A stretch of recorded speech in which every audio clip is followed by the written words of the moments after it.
Now, here's an illustration I'm going to give you, and I put this in my heaven book.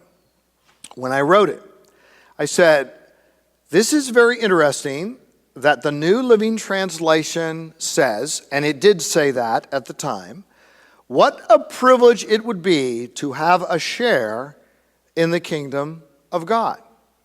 Now,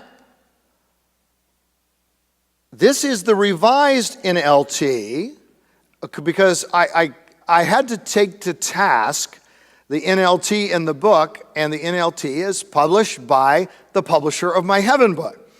And so years later, somebody said, did you know that they changed that?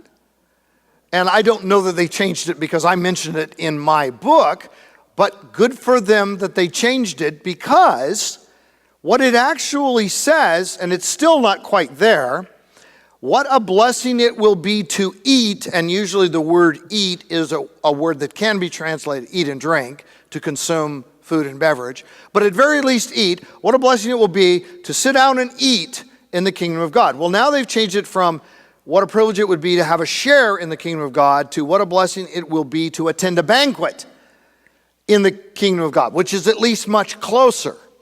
Now, what I hypothesized, and I don't know because I never talked with the translators of the New Living Translation, why did they not use the common word for eating, which means eating, when they made their translation the first time?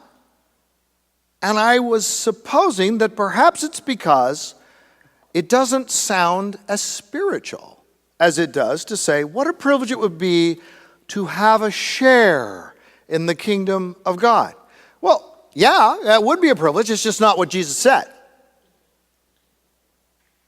And actually, this was a man saying this to Jesus, and then he clearly agrees with it. But the point is, that's not what the man said. But I think that Christoplatonism sneaks out even in Bible translations. And I'm glad that it's been corrected. It's much better.